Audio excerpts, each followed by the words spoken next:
Students, welcome back to my channel. Students, मेरे channel Nandan Vriksh में आप सबका एक बार फिर से हार्दिक स्वागत है।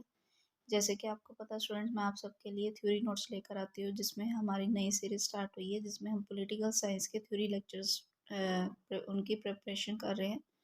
और स्टूडेंट्स, ये वाले लेक्चर्स आपके पंजाब टेट, सी टेट और मास्टर कैडर और बाकी भी कॉम्पिटिटिव एग्ज़ाम्स के लिए बहुत ही इंपॉर्टेंट रहने वाले हैं। तो students, I request to you कि अगर आपने मेरे चैनल को सब्सक्राइब नहीं किया तो प्लीज़ सब्सक्राइब कर लीजिए, एंड सब्सक्राइब करने के बाद बेल आइकन को प्रेस करना मत भूलिए। इससे ये होएगा कि आपको मेरी आने वाली डे टू डे हर एक वीडियो की जो नोटिफिकेशन है वो इजीली मिलती रहेगी। तो स्टूडेंट्स, आज की वीडियो हमारी रहने वाली की जिसमें प्रीवियस आपको पता है हमने सबसे पहले आर्टिकल स्टार्ट किए हैं। हमारे कॉन्स्टिट्यूशन में जितने भी आर्टिकल्स हैं, टोटल 395 आर्टिकल्स हैं, उसमें से हमने आर्टिकल 35 तक सारी डिफाइन में कर लिया है। तो आज का हमारा टॉपिक रहेगा राज्य के नीति निर्देशक तत्वों के बारे में, उनके उससे रिलेटेड कौन कौन से आर्टिकल्स रहेंगे, तो वो हम आज का क्लियर करेंगे। ठीक है, तो स्टार्ट करते हैं। क्या रहेगा आज का टॉपिक हमारा? राज्य के नीति निर्देशक तत्व। आर्टिकल 36 क्या है कि राज्य के नीति निर्देशक तत्वों की परिभाषा किसमें है? आर्टिकल 36 में है। इसके बाद आर्टिकल 37 में क्या है कि इस भाग में अंतर विषय तत्वों का लागू होना है। आर्टिकल 38 क्या कहता है कि राज्य लोक कल्याण की अभिवृद्धि के लिए सामाजिक व्यवस्था बनाए रखेगा। यानी कि आर्टिकल 38 के अकॉर्डिंग क्या है कि ये राज्य की रिस्पॉन्सिबिलिटी है कि लोगों के कल्याण को देखते हुए या लोगों के कल्याण के लिए क्या क्या ज़रूरतें होनी चाहिए, ये राज्य की रिस्पॉन्सिबिलिटी है कि वो सारी की सारी सामाजिक व्यवस्था को बनाए रखे। इसके अलावा आर्टिकल 39 क्या कहता है कि राज्य द्वारा अनुसरणीय कुछ नीति तत्व हैं। 39 का ए पार्ट है, जिसके अकॉर्डिंग क्या है कि समान न्याय और निःशुल्क विधिक सहायता। यानी कि इसके अकॉर्डिंग क्या है कि हर एक व्यक्ति को, जो भारत का नागरिक है, उसको एक तो समान न्याय मिलेगा और उसको निःशुल्क विधिक सहायता भी दी जाएगी। आर्टिकल 40 क्या कहते हैं? आर्टिकल 40 के अकॉर्डिंग ग्राम पंचायतों का संगठन किया गया।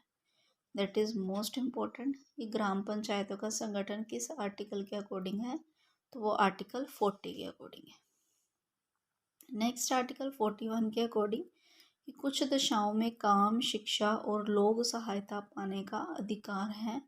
कि कुछ दशाओं में काम, शिक्षा यानी कि हर एक व्यक्ति को कुछ दशाओं में आकर काम करना, शिक्षा प्राप्त करना और लोक सहायता पाने का पूर्णतया अधिकार है। इसके अलावा आर्टिकल 42 कहता है कि काम की न्याय संगत और मानवोचित दशाओं का और प्रसूति सहायता का उपबंध। आर्टिकल 43 के अकॉर्डिंग क्या है कि कर्मकारों के लिए निर्वाह मजदूरी आदि। 43 ए के अकॉर्डिंग क्या है कि उद्योगों के प्रबंध में कर्मकारों का भाग लेना। यानी कि जो काम करने वाले हैं, जो मजदूर है, मजदूर वर्ग है, उनको अपने निर्वाह के अकॉर्डिंग मजदूरी करने का अधिकार प्राप्त है।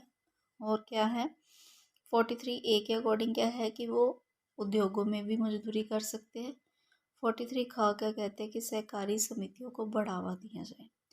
आर्टिकल 44 के अकॉर्डिंग नागरिकों के लिए एक समान सिविल संहिता, इस सभी नागरिकों के लिए समान सिविल संहिता होनी चाहिए, जिसके अकॉर्डिंग सभी नागरिक समान हो।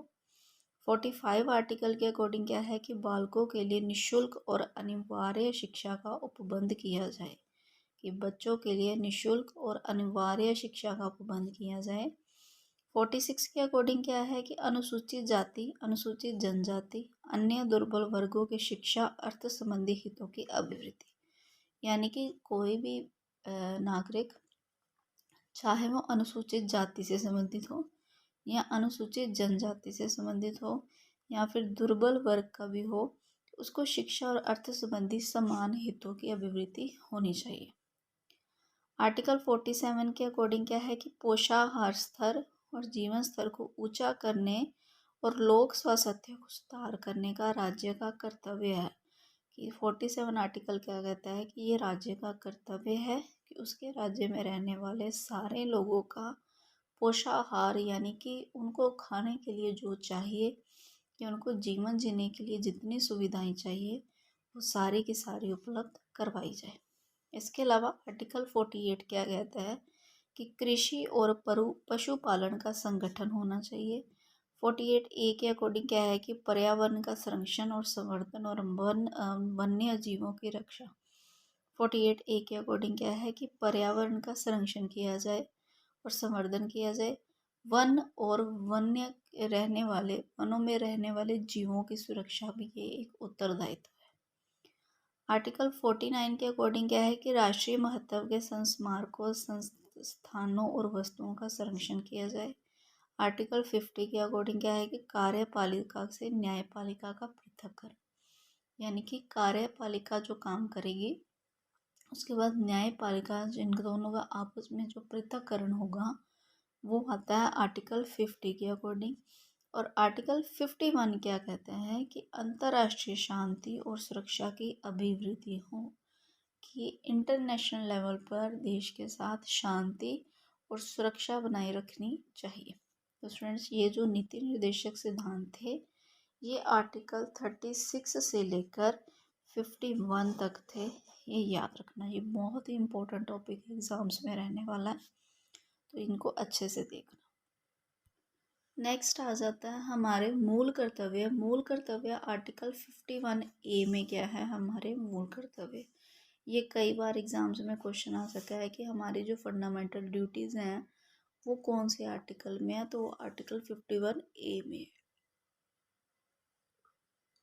इसके बाद आ जाता है स्टूडेंट्स राष्ट्रपति और उपराष्ट्रपति का टॉपिक। राष्ट्रपति का जो आर्टिकल है, राष्ट्रपति से रिलेटेड आर्टिकल है आर्टिकल 52 से लेकर 73 तक। इसमें सारा का सारा राष्ट्रपति के बारे में जितने भी रूल हैं वो सारे बताएंगे। तो क्या रहता है कि आर्टिकल 52 कहता है कि भारत का एक राष्ट्रपति होगा। 53 के अकॉर्डिंग क्या कहता है कि आर्टिकल 53 कहता है कि संघ की कार्यपालिका शक्ति किसके अंडर होगी, राष्ट्रपति के पास होगी। आर्टिकल 54 कहता है कि राष्ट्रपति का निर्वाचन किस अकॉर्डिंग किया जाए, यानी कि राष्ट्रपति का चुनाव कैसे किया जाए। 55 आर्टिकल में क्या है कि राष्ट्रपति के निर्वाचन की रीति कि क्या है। आर्टिकल 54 में क्या है कि ये बताया गया है मेन कि राष्ट्रपति का जो निर्वाचन है, यहाँ राष्ट्रपति बनेगा किसके अकॉर्डिंग, चुनाव के अकॉर्डिंग बनेगा।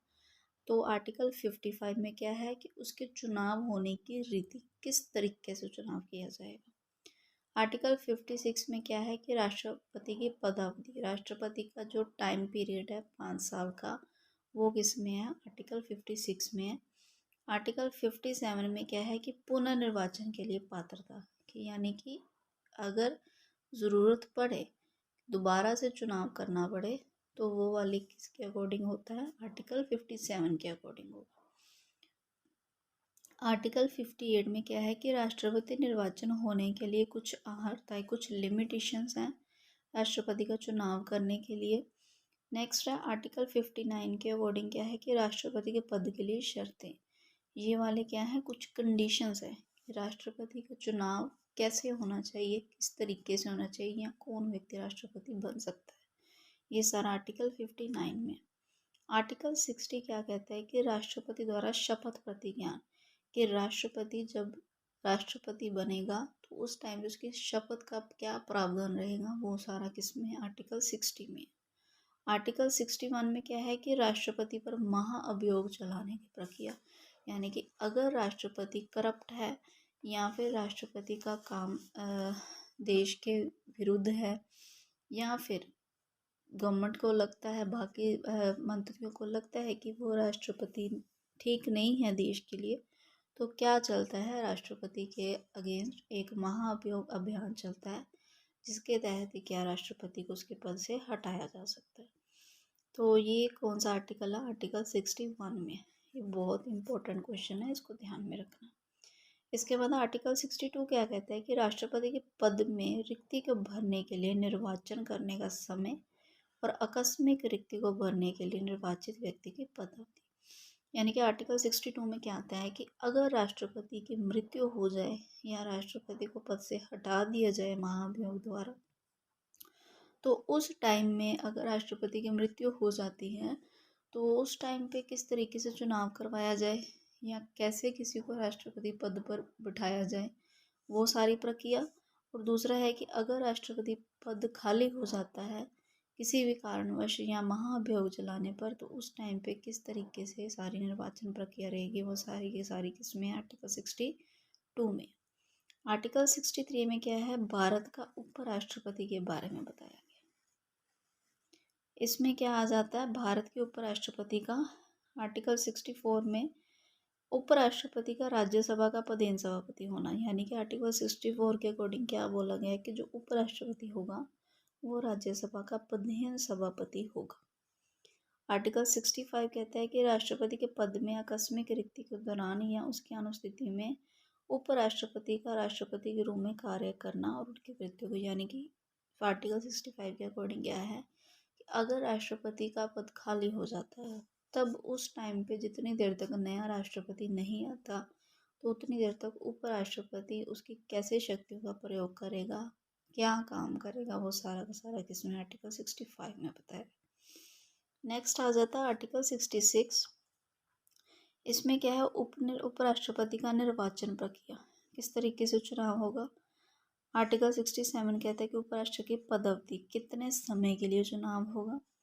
आर्टिकल 68 कहता है कि उपराष्ट्रपति के पद में रिक्ति को भरने के लिए आप आर्टिकल 68 क्या कह देता है, उपराष्ट्रपति का पद भी जब खाली हो जाए तो उस टाइम पे कैसे उस पद को भरा जाए, या अगर जितनी देर तक वो चुनाव नहीं हो जाते तो उतनी देर तक वो कार्यभार कौन संभालेगा, ये सारा का सारा आर्टिकल 68 में। नेक्स्ट आ जाता है आर्टिकल 69। 69 में क्या है, उपराष्ट्रपति द्वारा शपथ का प्रावधान है। आर्टिकल 70 क्या कहता है कि अन्य अकस्मिकताओं में राष्ट्रपति के कृत्यों का निर्वहन किया जाए। आर्टिकल 71 के अकॉर्डिंग क्या है कि राष्ट्रपति या उपराष्ट्रपति के निर्वाचन से संबंधित या सशक्त विषय, यानी कि इसमें क्या है, राष्ट्रपति या उपराष्ट्रपति के जो चुनाव से संबंधित कुछ ऐसे पर्टिकुलर टॉपिक्स में होते हैं जो और भी कंडीशंस होती हैं, वो सारी किसमें, आर्टिकल 71 में। नेक्स्ट आ जाती है आर्टिकल 72 में क्या है कि क्षमता आदि की और कुछ मामलों में दंडादेश के निलंबन, परिहार, लघुकरण की राष्ट्रपति की शक्ति, यानी कि इसमें क्या बताया गया है कि किसी अपराध को क्षमा करने की जो शक्ति है, या फिर कुछ ऐसे मामलों के जो पनिशमेंट्स होती है या उनको हटाने की जो शक्ति है राष्ट्रपति की, वो किसके अकॉर्डिंग है, 72 के अकॉर्डिंग। यानी कि जो स्टूडेंट्स राष्ट्रपति के पास फांसी की सज़ा को माफ़ करने की शक्ति है, वो 72 आर्टिकल के अकॉर्डिंग ही है। नेक्स्ट आ जाता है आर्टिकल 73 में क्या है कि संघ की कार्यपालिका शक्ति का विस्तार। इसमें सारा का सारा क्या है कि संघ की जो कार्यपालिका की शक्ति है उसका विस्तार किस तरीके से किया जा सके या किसके द्वारा किया जा सकता है, वो सारा का सारा आर्टिकल 73 में। ठीक है, तो स्टूडेंट्स आज की वीडियो हमारी यहीं तक रहने वाली थी। ऐसे ही हम नियर अबाउट 3 to 4 वीडियोज़ में ये सारे आर्टिकल्स करेंगे। तो स्टूडेंट्स अगर आपको वीडियो अच्छी लग रही है तो प्लीज़ चैनल को लाइक, शेयर एंड सब्सक्राइब जरूर करिए। तो नेक्स्ट टॉपिक में और भी स्टूडेंट्स को हमारे साथ जोड़िए ताकि उनको भी इनका फ़ायदा हो सके वीडियोज़ का। मिलते हैं नेक्स्ट वीडियो में, बाय बाय।